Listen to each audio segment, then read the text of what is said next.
আমি যেদিন আসছি এর পরের দিনে আমার আম্মু বলতেছে চল কিছু পিঠা বানাই।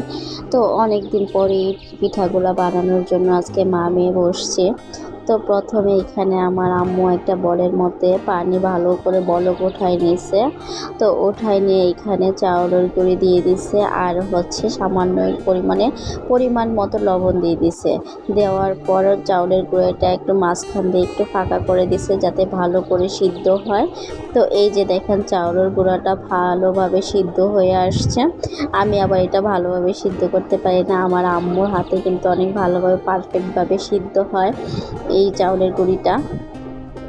তো এইখানে যখন সিদ্ধ হয়ে আসছে এর মধ্যে একটা বলের মধ্যে নামাই নিছে আর আমার মেয়ে দেখুন দুষ্টামি করতেছে।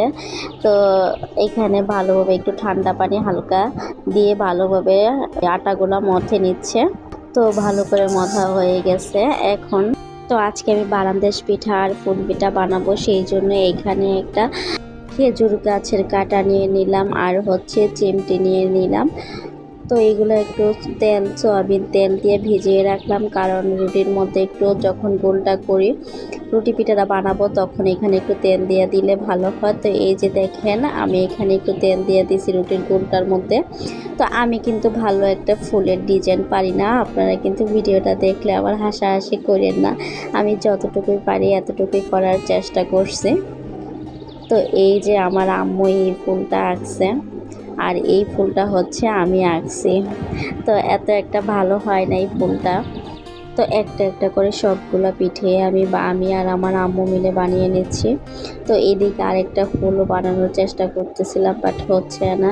তো 2-3 বার চেষ্টা করার পর লাস্টে দেখি না মোটামুটি একটু হয়েছে, তাও হয় নাই আর কি।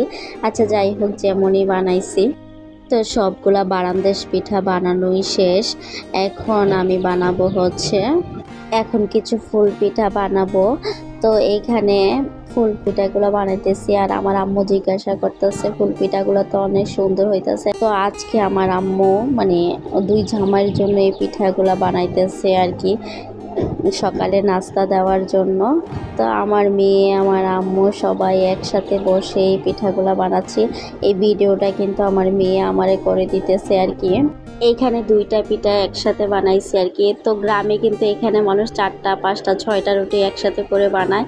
তো আমি এত একটা বানাইতে পারি না, সেই জন্য 2টা রুটি একসাথে করে বানাইছি। তো দেখেন খুলতে যে এক সাইড দিয়ে একটু ছিঁড়ে গেছে, তারপর আবার একটু জোড়া লাগাই দিছি।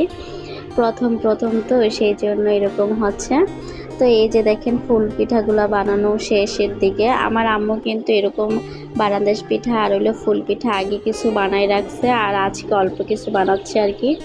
তো এখানে একটা চুলা জ্বালাই দিছে, জ্বালাই দেওয়ার পরে এখানে তাওয়ার মধ্যে আর কি ফুল পিঠাগুলো বেজে নিচ্ছে। তো ফুল পিঠাগুলো বানানো শেষ, এগুলো এখন একটু রোদ্রে শুকাবে। আর এইদিকে বারান্দাস পিঠাগুলা তেলের মধ্যে 80% ভেজে রেখে দিবে আর কি বক্সের মধ্যে। তো সকালবেলা এগুলো ভেজে দিবে। তো এই যে দেখেন সকালবেলা আমার আম্মু এখানে গুড় দিয়ে শিরা করে নিছে আর এই পিঠাগুলা ভেজে নিচ্ছে। তো বারান্দেশ পিঠাগুলা ভাজা শেষের দিকে আর এইদিকে হচ্ছে ফুল পিঠাগুলা ভাজা হয়েছে। তো এই যে পিঠাগুলা সাজানো শেষ, এখন 2 জামাইকে খেতে দিবে। তো পিঠাগুলা কেমন হয়েছে সবাই একটু কমেন্ট করে বলবেন। জানি ভালো হয় নাই, তারপরে যতটুকু পারছি এতটুকু করছি। সবাই ভালো থাকবেন, আল্লাহ হাফেজ।